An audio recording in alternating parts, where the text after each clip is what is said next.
turbocharged Suzuki Hayabusa. This is the fastest bike on the list and the only one to have done a 500 km/h speed run.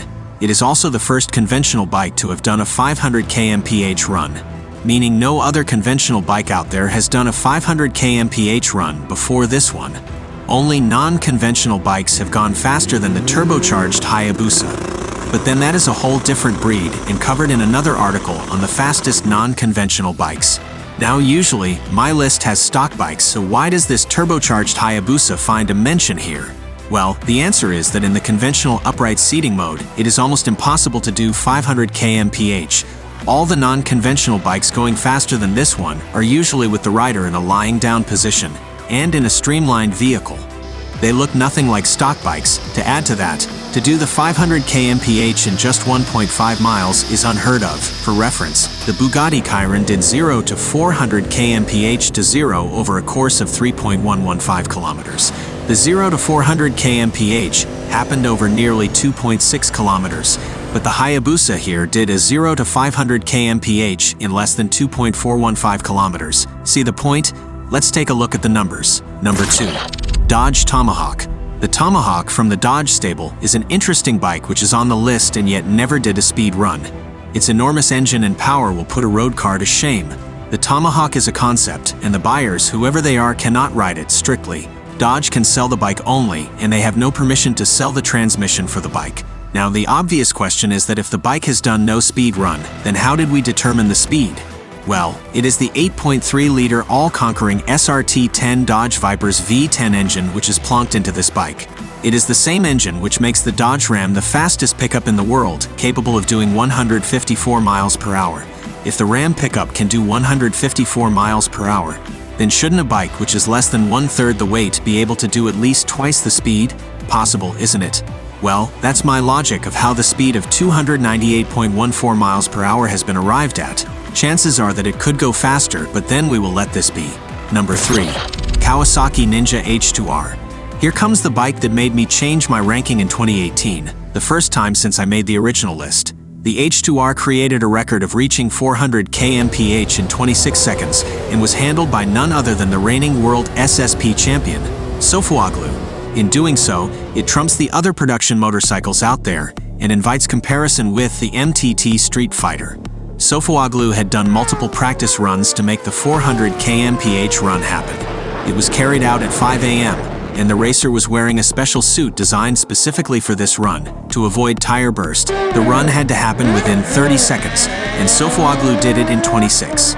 Number 4. MTT Street Fighter, joint position with H2R. Until the H2R created the new record, this superbike was the sole owner of this spot. However, now it shares it with the H2R. The Street Fighter is a version of the MTT Turbine Superbike from the Rolls-Royce stable.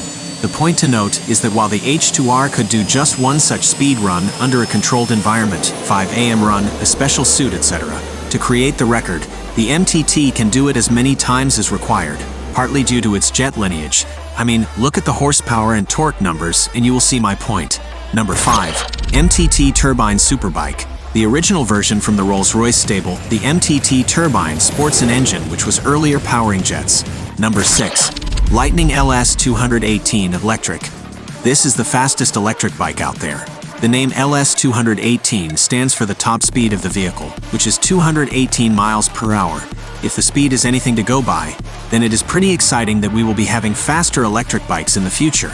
The LS is produced by Lightning Motorcycle, which is considered to be the Tesla of bikes. The bike does have some accolades under its belt. It was the fastest in the Pikes Peak International Climb in 2013 among both gas and electric bikes. At the time of its launch in 2013, the Lightning was the fastest bike in the world. This is much like Tesla Roadster raising flutters by being the quickest in the world. However, at the moment, it comes after few gas and jet bikes. That said, not bad at all. Especially that the more famous S1000RR, Ducati, and Hayabusa are yet to come. Number 7. BMW S1000RR. The BMW S1000RR had toppled the Suzuki Hayabusa to take its spot in 2013. However, there was a minor edit in 2014 when the bike did a faster run of 208 miles per hour, bettering the 201 miles per hour record earlier. This was due to Valerie Thompson's speed run at Bonneville Salt Flats. Barring that, every other parameter remains the same. Taking reference of one of our earlier points of supercars being as fast as superbikes, we see that the 0 to 60 acceleration of the BMW S1000RR is as good as Bugatti Veyron's 16.4 Super Sports acceleration, which both achieve in 2.4 seconds. Number 8. Ducati 1199 Pinnacle R Final Version. In a list originally dominated by the Hayabusa followed by the BMW, the Ducati is making to the list for the first time. The performance of the Ducati was never a question, however. It never attempted or tried to make it to the top speed list. The Panigale R was set to change that. Being the final version of the iconic 1199, there were quite some updates, which also saw the speed bumped up to 202 miles per hour from 186 miles per hour. Number 9. Suzuki Hayabusa. The erstwhile number 1 bike is last on this list. Hayabusa means falcon in Japanese. Because falcons eat blackbirds, this name was a potshot at the Honda's Blackbird series, which were the fastest bike till the time the Hayabusa came in. Though last at the moment, don't write it off yet. If you like this video, please subscribe our YouTube channel Millionaire Garage. Thank you.